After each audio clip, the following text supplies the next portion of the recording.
किसी कवि ने क्या खूब कहा है कि नारी नहीं नारंगी, नारंगी नहीं सब रंगी है। ढके तो सब करुमा, ढके नहीं तो नंगी की नंगी है।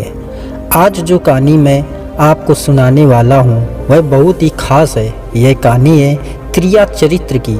जो भी मनुष्य इस कहानी को पूरा सुनता है वह कभी भी अपने जीवन में धोखा नहीं खाता है। इस कहानी को सुनकर आप अपने जीवन में कई बदलाव ला सकते हैं। जो भी स्त्रियां इस कहानी को सुन रही हैं वह अपने ऊपर कभी न लें, क्योंकि इस संसार में कुछ ऐसी स्त्रियां हैं जो सुंदर व सुशील स्त्रियों को भी बदनाम कर देती हैं। आप इस कहानी को पूरा सुनना, तभी आपको इस कहानी का मतलब समझ में आएगा। शुरू करते हैं। बहुत समय पहले की बात है। एक राज्य में एक राजा रहा करता था।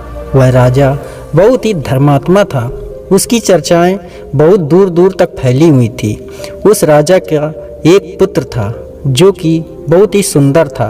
उसकी उम्र भी ज़्यादा नहीं थी, 16 से 17 साल का ही था। लेकिन राजा उसकी शादी करवा देता है। जब राजा ने उसकी शादी की तो राजकुमार की उम्र लगभग 19 साल थी।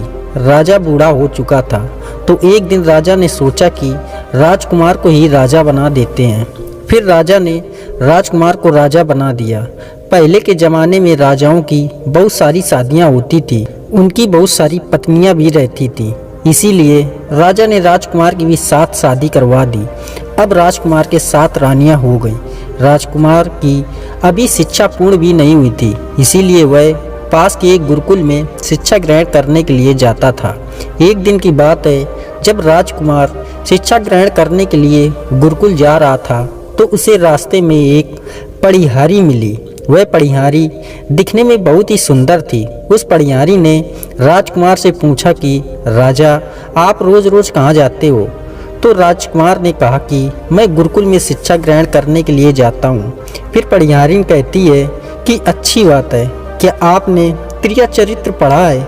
राजकुमार कहता है कि नहीं, क्रिया चरित्र क्या होता है? तब पढ़िहारिन उससे कहती है कि क्रिया चरित्र पढ़ना अति आवश्यक है। आज आप अपने गुरु से जाकर कहना और इसके बारे में अवश्य पूछना। पढ़िहारिन की बात सुनकर राजकुमार गुस्से में गुरुकुल पहुंचता है और गुरु को प्रणाम करता है। राजकुमार को देखकर गुरु ने पूछा, क्या बात है बेटा, तुम क्रोध में क्यों दिखाई दे रहे हो और तुम्हारी आंखें लाल क्यों हैं? मुझे बताओ, आखिर क्या बात हुई है? गुरु की बात सुनकर राजकुमार ने कहा कि गुरुदेव, आपने मुझे क्रिया चरित्र की पढ़ाई क्यों नहीं पढ़ाई? क्रिया चरित्र के बारे में आपने मुझसे छुपाया क्यों?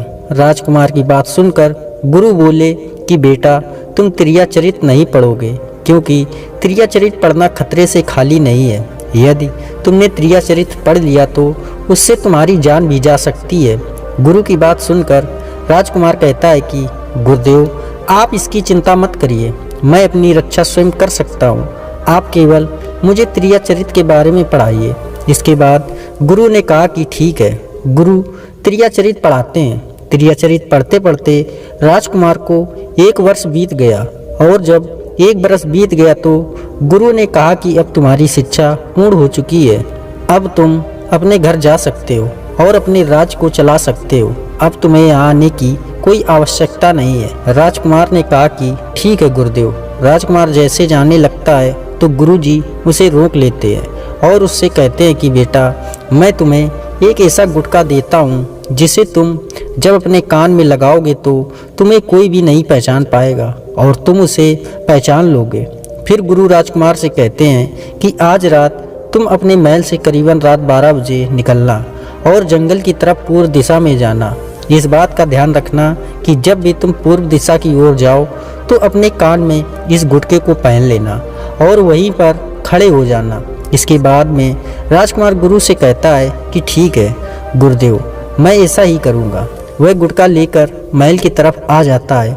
जब रात के 12 बज जाते हैं और राजकुमार की 7 पत्नियाँ सो जाती तो वह आधी रात के समय अपने हाथ में गुटका लेकर जंगल की तरफ चल देता है। फिर जंगल में पूर्व दिशा की ओर जाता है और वहां जाकर वह अपने कान में गुटका लगा लेता है और वहीं पर खड़ा हो जाता है और देखने लगता है तो उसने देखा कि एक महिला आधी रात में भोजन की थाल लेकर कहीं जा रही थी।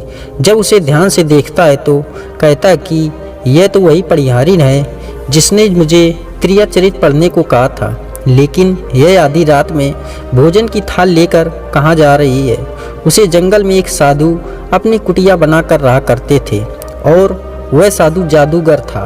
पनिहारिन ने जब राजकुमार को देखा तो पनिहारी उसे पहचान नहीं पाई, क्योंकि राजकुमार ने अपने कान में गुटका लगा रखा था। लेकिन राजकुमार पनिहारी को पहचान चुका था।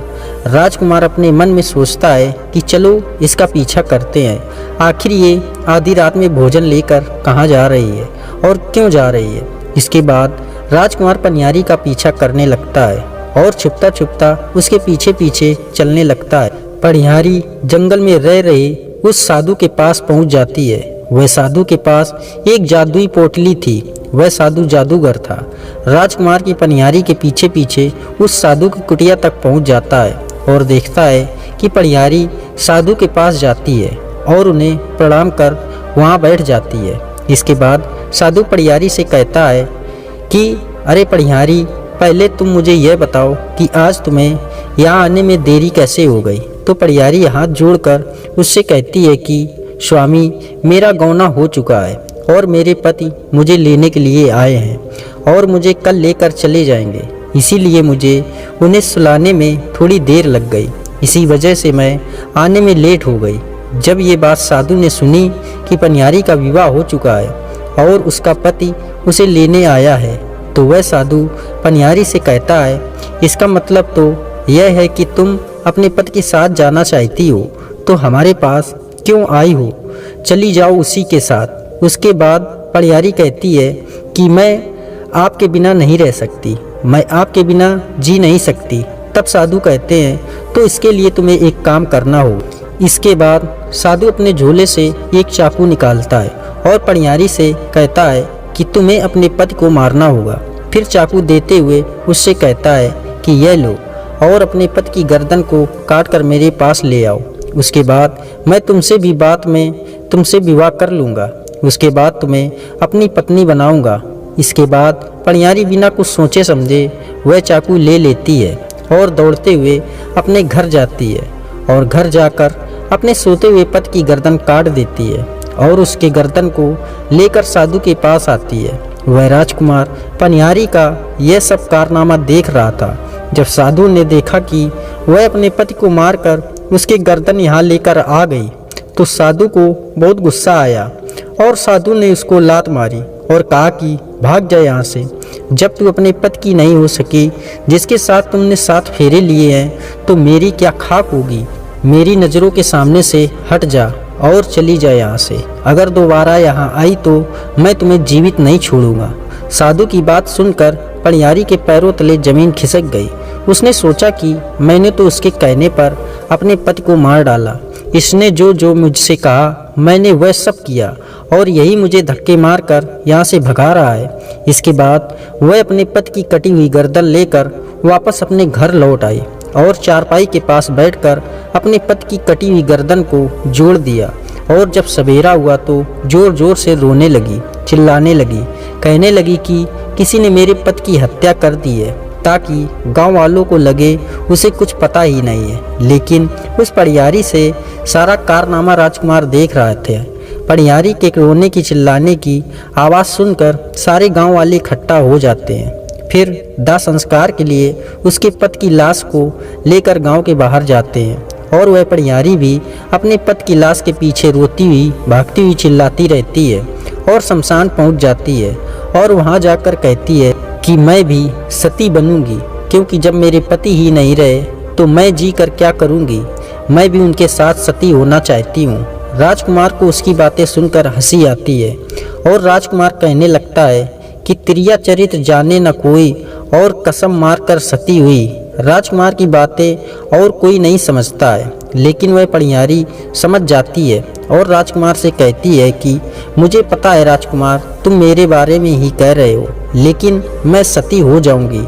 लेकिन जाते जाते मैं आपको एक बात बताना चाहती हूँ। राजकुमार कहता है कि बताओ। तब पनिहारी कहती है कि राजा साहब, जब भी आप चटाई पर बैठे तो चटाई को झाड़ कर बैठना। राजकुमार कहता है कि मैं एक राजा हूँ और मुझे चटाई पर बैठने की नौबत नहीं आएगी।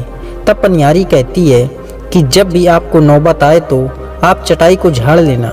राजकुमार कहता है कि चलो ठीक है।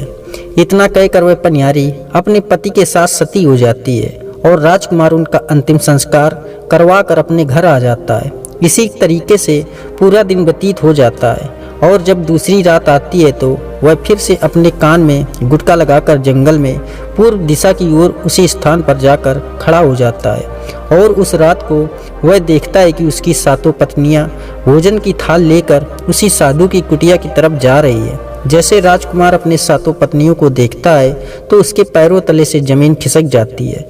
राजकुमार अपने मन ही मन सोचता है कि यह क्या चक्कर है, आखिर मुझ में और मेरे राज्य में ऐसी क्या कमी है जो मेरी पत्नियां भी उस साधु के पास जा रही हैं। तभी उनमें से एक रानी राजकुमार को देख लेती है, लेकिन वह सातों रानी अपने पति राजकुमार को नहीं पहचान पाई क्योंकि राजकुमार ने अपने कानों में गुटखा लगा रखा था।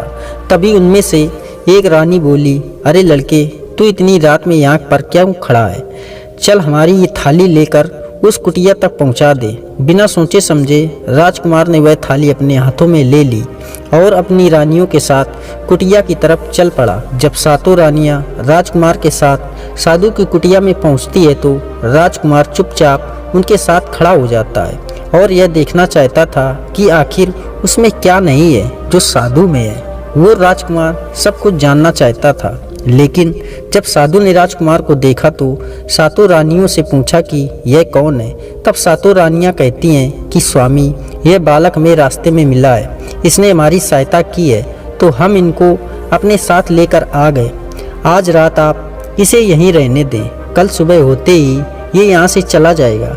इसके बाद वह साधु उनकी बातें मान लेता है और वह अपने एक शिष्य को बुलाता है और कहता है कि जाओ इस बालक के रुकने की व्यवस्था कर दो।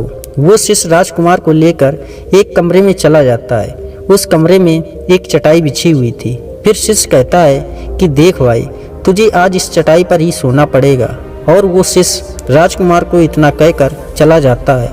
अब राजकुमार उस कमरे में अकेला पड़ जाता है। राजकुमार अपने मन में सोचता है कि आज तो चटाई पर सोने की नौबत आ गई। राजकुमार सोचता है कि कोई बात नहीं, आज की रात मैं चटाई पर बिता लूँगा। राजकुमार जैसे चटाई पर बैठने वाला था तभी उसे पनियारी की बात याद आ जाती है। वह सोचता है कि चलो, पनियारी ने मुझे कहा था जब भी तुम्हें चटाई पर बैठने की नौबत आए तो तुम उसे झाड़ कर बैठना, तो चलो इसे पहले झाड़ ही लेते हैं, हो सकता है इसका कोई राज हो। फिर जैसे ही राजकुमार ने चटाई उठाई तो उसने देखा कि एक बहुत भयंकर कुआं है। राजकुमार ने जब उस कुएं को देखा तो उसके होश उड़ गए। राजकुमार उस कुएं के अंदर झांक कर देखता है तो राजकुमार को अंदर बहुत सारे कैदी दिखाई देते हैं जिन्हें उस साधु ने अंदर कैद करके रखा था। उनमें से एक कैदी ने राजकुमार को पहचान लिया और वह राजकुमार से बोला कि राजकुमार, आप यहाँ कैसे आए? तब राजकुमार बोला, धीरे बोलो, अगर किसी ने सुन लिया तो पोल पट्टी खुल जाएगी। तब सभी कैदियों ने राजकुमार से कहा, आप यहाँ से भाग जाइए, हम तो यहाँ से निकल नहीं पाएंगे, लेकिन आप यहाँ से भाग जाइए, नहीं तो आपका भी हमारे जैसा ही हाल होगा। यह साधु आपको भी पकड़कर इस कुएं में डाल देगा। आप जितना जल्दी हो सके यहाँ से भाग जाइए। राजकुमार जब उस कमरे के अंदर गया था तो उसने अपने कान में वह गुटखा निकाल दिया था और जब राजकुमार वहाँ से भागा तो वो अपने कान में गुटखा लगाना भूल गया। इसीलिए जब राजकुमार वहाँ से भागा तो उसको भागते हुए उन रानियों ने, उन साधुओं ने देख लिया था। जब राजकुमार को रानियों ने भागते हुए देखा तो रानियों ने कहा कि यह तो हमारे पति हैं। फिर वह रानियां साधु से कहती हैं कि स्वामी, आप तो हमारी सारी पोल पट्टी खुल जाएगी, यह तो हमारे पति हैं और उन्होंने हमें देख लिया है, अब हमारा क्या हुआ? वह साधु उन सब को कहता है कि तुम सब यहाँ क्या देख रही हो, जल्दी जाओ और उसे पकड़ कर लाओ। यह सुनते ही रानियां राजकुमार को पकड़ने के लिए दौड़ी दौड़ी जाती है, लेकिन राजकुमार इतना तेज भागता है कि वह अपने महल पहुंच जाता है। तब रानियां घबराई हुई वापस साधु के पास जाती है और कहती है कि स्वामी, आप तो हमारे पति, हमें जीवित नहीं छोड़ेंगे, हम जैसे ही महल में जाएंगे तो हमारी जान ले लेंगे। स्वामी आप ही हमें बचा सकते हैं, इसका कोई उपाय बताइए। इसके बाद वह साधु सातों रानियों से कहता है कि यह एक जादुई कील है, तुम्हें अपने पति को बहला फुसलाकर उसके माथे में यह कील ठोक देनी है। जैसे ही तुम यह कील उसके माथे में ठोक दोगी वह एक भेड़ बन जाएगा। फिर तुम सातों मिलकर उसे मार देना, जिससे तुम्हारी जान बच जाएगी। सातों रानियां साधु की बात सुनकर राजकुमार को मारने के लिए तैयार हो जाती हैं और जादुई कील लेकर महल जाती है। फिर वह सातों रानियां आपस में विचार करती हैं कि राजा सबसे ज़्यादा प्रेम छोटी रानी से करते हैं, तो वह सब मिलकर सबसे छोटी रानी को जादुई कील दे देते हैं और कहती हैं कि यह तुम्हारा काम है, तुम किसी भी तरह राजकुमार के सिर में यह कील ठोक देना। फिर छोटी रानी कहती है कि ठीक है। जैसे ही वो सातों रानियां महल में आने लगती हैं, तब राजकुमार उन सातों रानियों को वहीं रोक देता है और क्रोध में कहता है कि तुम सब यहीं रुक जाओ, पहले मुझे यह बताओ कि तुम आधी रात में उस साधु के पास क्यों जाती हो? आखिर हमारी राज में और हमारे अंदर ऐसी क्या कमी है? तब वह सातों रानियां रोती हुई हाथ जोड़ती हुई राजकुमार के सामने खड़ी हो जाती है और कहती है कि महाराज हमें माफ़ कर दीजिए, उस साधु ने हमारे ऊपर जादू टोना कर दिया था, हम उसके बस में हो गई थी, इसीलिए हमसे ऐसी गलती हो गई, आगे से ऐसी गलती कभी नहीं होगी। राजकुमार से छोटी रानी के आंसू देखे नहीं गए, क्योंकि वह छोटी रानी से सबसे ज़्यादा प्रेम करता था। उसे लगा कि यह सब सच कह रहे हैं, क्योंकि वह साधु एक जादूगर है और उसी ने इन सब पर जादू टोना किया होगा, नहीं तो यह महल छोड़कर झोपड़ी में क्यों जाती। तो उसने उन सब को माफ़ कर दिया और सभी से कहा कि तुम अब अपने कमरे में चली जाओ और विश्राम करो। सबसे छोटी रानी, जिससे राजकुमार बहुत प्रेम करता था, वह राजकुमार को खाना खिलाती है और राजकुमार को सुला देती है। जब राजकुमार गहरी नींद में सो जाता है तो वह 6 रानियां भी वहां आ जाती है और फिर सबसे छोटी रानी वह जादुई कील को निकालती है और राजकुमार के सिर में ठोक देती है। छोटी रानी जैसे ही कील को ठोकती है, राजकुमार हड़बड़ाकर उठ जाता है, लेकिन जब तक वह कील काम कर जाती है और राजकुमार भेड़िया बन जाता है। अब उस राजकुमार में इतनी शक्ति नहीं थी कि वह रानियों का मुकाबला कर सके। वह सातों रानियां राजकुमार को मारने के लिए उसे पकड़ने लगती हैं, लेकिन राजकुमार हिम्मत नहीं हारता है और वह महल की खिड़की से कूदकर भाग जाता है और भागते भागते अपने गुरु के पास पहुंच जाता है और वहां जाकर गुरु से कहने लगता है कि गुरुदेव मुझे माफ़ कीजिए, मेरी जान बचाएं, नहीं तो मैं मारा जाऊंगा। तब गुरु उससे कहते हैं कि मैंने तुमसे पहले ही कहा था कि तुम त्रियाचरित मत पढ़ो, इससे तुम्हारी जान भी जा सकती है, लेकिन तुमने मेरी बात नहीं मानी, अब भुगतो। इसके बाद वह राजकुमार गुरुदेव से कहता है कि हे गुरुदेव मुझे माफ़ कर दीजिए और जल्दी से मेरी जान बचाएं। मेरी पत्नी ने मेरे सिर में एक जादुई कील ठोक दी है, जिसकी वजह से मैं भेड़ बन चुका हूँ। गुरुदेव राजकुमार की तरफ ध्यान से देखते हैं और कहते हैं कि यह तो वही चीज़ है जो साधु ने दी है, अब तो मैं तुम्हें नहीं बचा सकता। राजकुमार कहता है कि नहीं गुरुदेव ऐसा मत कहिए, मैं आपका शिष्य हूँ, आपका कर्तव्य है मेरी जान बचाना। तब गुरुदेव उससे कहते हैं कि मैं तुम्हें बचा तो नहीं सकता, लेकिन मेरे पास एक उपाय है। तब राजकुमार गुरु से कहते हैं कि क्या उपाय है गुरुदेव कहते हैं कि मैं तुम्हें तोता बना देता हूँ और जब तुम तोता बन जाओगे तो सुखपाल राजा के राज में चले जाना और वहीं रहना, क्योंकि वहाँ पर उस साधु का जादू काम नहीं करता। राजकुमार गुरु से कहते हैं कि ठीक है गुरुदेव, आप मुझे तोता बना दीजिए। फिर गुरुदेव उसे तोता बना देते हैं। तो तोता बनने के बाद राजकुमार वहाँ से उठकर सुखपाल राजा के राज में चला जाता है, जहाँ पर बहुत सारे तोते पहले से रहा करते थे और वह भी उन तोतों में जाकर रहने लगता है। इधर जब उन सातों रानियों को राजकुमार नहीं मिलता है तो वह दौड़ी दौड़ी साधु के पास जाती है और उससे जाकर बोलती हैं कि स्वामी राजकुमार तो भाग गया, आप अपनी जादुई पोटली निकालिए और देखिए कि वह कहाँ है। फिर साधु बाबा अपनी जादुई पोटली निकालते हैं और उनसे कहते हैं कि राजकुमार तो तोता बन चुका है और वह सुखपाल राजा के राज में है। इसके बाद साधु रानियों से कहता है कि अब तुम ऐसा करो कि अपने राज में जाकर यह घोषणा कर दो, जो भी व्यक्ति तोता पकड़ कर लाएगा उसे 5 सोने के सिक्के मिलेंगे, जिससे लोग तोता पकड़ कर लाएंगे और तुम उन्हें मार देना, उसमें तुम्हारा पति भी आ जाएगा। साधु की बात सुनकर सातों रानी अपने महल जाती है और यह घोषणा कर देती है कि जो भी व्यक्ति तोता पकड़ कर लाएगा उसे 5 सोने के सिक्के मिलेंगे। इसके बाद नगर के जितने भी बहलिए थे वह सभी तोते पकड़ने में लग गए। वो तोते पकड़ लाते और रानी को दे देते और 5 सोने के सिक्के लेकर चले जाते और रानी उसे मार देती। ऐसे ही धीरे धीरे बहुत समय निकल गया। राजकुमार जहाँ गया था उसने उन सब से अच्छी अच्छी बातें कही, उन्हें अच्छे अच्छे ज्ञान दिया, जिससे सभी तोते राजकुमार को पसंद करने लगे और उसे अपना गुरु मान लिया। लेकिन फिर एक बहलिया तोता पकड़ता सुखवाल राजा के राज में पहुंच जाता है और उसी पेड़ के नीचे जाकर खड़ा हो गया जहां पर राजकुमार तोता बनकर रहा करता था। जब उस बहलिये ने इतने सारे तोते देखे तो वह मन में सोचने लगा कि यदि मैं इतने सारे तोते पकड़कर रानी के पास लेकर जाऊंगा तो मुझे बहुत सारा धन मिलेगा। लेकिन फिर उसने सोचा कि इतने सारे तोते को आखिर पकड़ूंगा कैसे। लेकिन जिस पेड़ पर वह तोते रहते थे वह पेड़ गोंद वाला था। जैसे सुबह हुई तो सभी तोते पेड़ से उड़कर दाना पानी के लिए चले गए और उधर वह बहलिया चाकू से उस पेड़ के चारों तरफ कट लगा देता, जिससे पेड़ के ऊपर बहुत सारा गोंद निकल आया। पेड़ के चारों तरफ गोंद ही गोंद हो चुका था।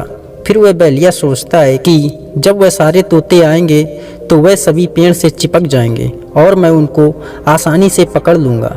इसके बाद वह बहलिया वहीं छुप कर बैठ जाता है। सभी तोते जब वापस आते हैं तो जैसे ही वह पेड़ पर बैठते हैं तो सारे के सारे चिपक जाते हैं और उनमें वह राजकुमार भी चिपक जाता है, क्योंकि पूरी पेड़ पर गोंद ही गोंद लगा हुआ था। इस वजह से सारे तोते परेशान हो गए और राजकुमार तोते से कहने लगे कि अब आप ही हमें बचा सकते हैं इस मुसीबत से, आप ही हमें बाहर निकाल सकते हैं। कुछ सोचिए और हमें इस मुसीबत से बाहर निकालिए। फिर राजकुमार सोच समझकर उन सभी तोतों से कहता है कि तुम चिंता मत करो, जब वह बहलिया आए तो तुम सभी ऐसा करना कि उल्टा लटक जाना, जिससे उसे लगेगा कि सारे तोते मर चुके हैं, और जब वह हम सबको छुड़ाकर नीचे फेंके तब हम एक साथ उड़ जाएंगे और हमारी जान बच जाएगी। इसके बाद जब बहलिया उन्हें पकड़ने आता है तो सभी तोते ऐसी स्थिति में लटक जाते हैं, उसको लगता है कि वह सब मर चुके हैं। जब बहलिये ने उन सब तोतों को देखा तो उसने सोचा कि अरे यह क्या हो गया, यह तो सारे तोते मर गए हैं, अब मुझे सोने के सिक्के कैसे मिलेंगे। फिर बहलिये ने सोचा कि चलो इन्हें छुड़ा ही देते हैं, इतना उपकार तो इन पर कर ही सकते हैं। इसके बाद बहलिया पेड़ पर चढ़ गया और उसने एक एक करके सभी तोतों को छुड़ाकर नीचे फेंकना शुरू कर दिया। बहलिये ने सभी तोते छुड़ाकर नीचे फेंक दिए, लेकिन तोता राजकुमार वहीं पर रह गया और नीचे जितने भी तोते थे वह सभी उड़कर भाग गए। तब बहलिये ने सोचा कि अरे यह क्या, इस पेड़ पर तो एक ही तोता है और वो भी मरा हुआ, लेकिन बाकी के तोते तो मरे हुए थे, वह कैसे उड़ गए। तब बहलिये को समझ में आ गया इन्होंने मेरे साथ धोखा किया है। फिर बहलिया तोता राजकुमार से कहता है कि यह सब तुम लोगों की चाल थी, चलो अब मैं तुम्हें लेकर जाऊंगा और रानी के हाथ बेच दूंगा और मुझे 5 सोने के सिक्के मिल जाएंगे। फिर वह तोता राजकुमार को पकड़कर रानी के पास बेचने के लिए निकलने लगता है। तब रास्ते में तोता राजकुमार उस बहलिये से कहता है कि तुम मुझे पकड़कर कहाँ ले जा रहे हो। तो बहलिया कहता है कि मैं तुम्हें बेचने के लिए रानी के पास ले जा रहा हूँ, अगर मैं तुम्हें वहाँ बेचूंगा तो मुझे 5 सोने के सिक्के मिलेंगे। फिर तोता राजकुमार कहता है कि यदि मैं तुम्हें 5000 सोने के सिक्के दिलाऊं तो क्या तुम फिर भी मुझे रानी के पास बेचोगे। बहलिया बोला कि मुझे तो बेचना है, लेकिन तुम मुझे 5000 सोने के सिक्के कैसे दिलाओगे। तो तोता कहता है कि राजा सुखपाल के यहाँ एक बहुत बड़ा मेला लगता है, तुम मुझे उसी में बेच दो और मैं अपना मूल स्वयं बताऊंगा। वह बहलिया तोते की बात मान जाता है और उसे मेले में बेचने के लिए निकल जाता है। राजा सुखवाल के राज्य का यह नियम था कि अगर किसी व्यक्ति का सामान शाम तक नहीं बिकता है तो राजा स्वयं आकर उसे खरीद लेते हैं। बैलिया तोते को मेले में लेकर जाता है और जब भी कोई व्यक्ति तोते का मोल भाव करता तो और कहता कि भाई यह तोता कितने का दिया, तो बैलिया कहता कि तोता अपना मूल स्वयं बताएगा। तो वह तोता अपना मूल इतना बता देता था कि कोई भी व्यक्ति उसे खरीद नहीं पा रहा था। ऐसे ही करते करते शाम हो गई। सब दुकान वालों का सामान बिक चुका था। सब अपने अपने घर जा चुके थे। बस बैलिया ही बचा था जिसके पास एक तोता रह गया था। इधर राजा ने अपने सिपाहियों को आदेश दिया कि जाओ देख कर आओ कि कहीं किसी का सामान रह तो नहीं गया। तब राजा के सिपाही आए तो उन्होंने देखा कि एक बैलिया एक तोते को लेकर बैठा तो है। तो सिपाहियों ने उस बैलिए से कहा कि भाई तुम्हारा तोता नहीं बिका है, तुम इस तोते को कितने में बेच रहे हो? तो तोता बोलता है कि जो भी मुझे 5000 सोने के सिक्के देगा तो मुझे खरीद लेगा। तोते की बात सुनकर सिपाही सोच में पड़ जाते हैं और सोचते हैं यह तोता अपना मूल स्वयं बता रहा है। यह सारी बातें जाकर राजा को कह देते हैं कि वह तोता अपना मूल्य बताता है कि उसे कोई खरीद नहीं सकता। सिपाही की बात सुनकर राजा सिपाही से कहते हैं कि वह तोता अपने मूल्य कितना बताता है। तो सिपाही कहता है कि 5000 सोने के सिक्के। फिर राजा सुखवाल सिपाही से कहते हैं कि चलिए हम स्वयं जाकर उस तोते को खरीदते हैं। अगर हमने उसका तोता नहीं खरीदा तो हमारे राज की बदनामी होगी कि राजा की बाजार में वह तोता नहीं बिका। फिर राजा सुखवाल अपने मंत्रियों के साथ रथ पर सवार होकर बाजार में जाता है और जाकर उस बैलिए से कहता है कि अपने तोते का मूल्य बताओ। तो वह बैलिया हाथ जोड़कर राजा से कहता है कि राजा जी तोता अपना मूल्य स्वयं बताएगा। इसके बाद राजा तोते से अपना मूल्य पूछते हैं तो तोता उनसे कहता है कि राजा जी जो भी मुझे 5000 सोने के सिक्के देगा वह मुझे खरीद पाएगा। राजा अपने सिपाहियों से कहकर 5000 सोने के सिक्के मंगवाता है और उस बैलियों को दे देता है और तोते को लेकर अपने महल पहुंच जाता है। तोता बहुत समझदार था और राजा को भी अच्छी अच्छी ज्ञान की बातें बताता था। जब भी राजा पर कोई संकट आता था तो वह उसे अगवा कर देता था। यह बात राजा को बहुत पसंद आई। वह भी तोते उसे बहुत प्रेम करने लगा। जब यह बात रानियों को पता चलती है कि राजा साहब यहाँ एक बोलने वाला तोता लेकर आए हैं तो रानियाँ राजा साहब से कहती हैं कि राजा साहब हमें भी तोते से बातें करनी है, आप उसे हमारे पास भिजवा दीजिए। फिर राजा मंत्रियों से कहकर तोते को रानियों के पास भिजवा देते हैं। रानियाँ तोतों से कहती हैं, अच्छी अच्छी बातें करती हैं। तोता भी उनसे अच्छी अच्छी बातें करता है। सभी रानियाँ तोते को पसंद करने लगती हैं। राजा की एक बहुत ही सुंदर पुत्री थी। रानी ने अपनी पुत्री से कहा कि पुत्री आज से तुम ही तोते की देख रेख करोगी, इसे अच्छे से नहला धुला कर रखना। पुत्री को भी यह तोता बहुत पसंद आया। वो उसे ले जाती है और उसे अच्छे से नहला धुला लेती है। एक दिन जब उसकी पुत्री उस तोते को नहला रही थी तो तोते के सिर में कुछ गड़ा हुआ नजर आया।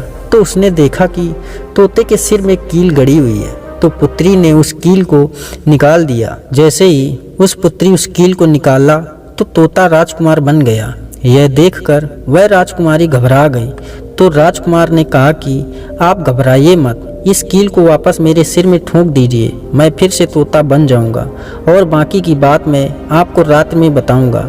राजकुमारी उस कील को वापस से सिर में ठोक देती है और जब रात्रि होती है तो राजकुमारी तोते को अपने कक्ष में लेकर जाती है और उसके सिर से कील निकाल देती है। राजकुमार राजकुमारी को अपनी सारी दास्तां सुना देता है और राजकुमारी से कहता है कि आप यह बात किसी को मत बताना, नहीं तो मेरी जान चली जाएगी। फिर राजकुमारी यह बात किसी को नहीं कहती है और जब रात होती है तो वह तोते को अपने कमरे में लेकर जाती है और उसके सिर से कील निकाल देती है। फिर दोनों एक साथ ही रहते हैं। ऐसे ही धीरे धीरे समय निकलने लगा और राजकुमारी को राजकुमार से प्रेम हो गया। और उधर क्या हुआ, जो राजकुमार की 7 रानियां थीं वे बहुत सारे तोते खोज खोज कर उन्हें मरवा रही थीं, लेकिन उन्हें अभी तक राजकुमार नहीं मिला था।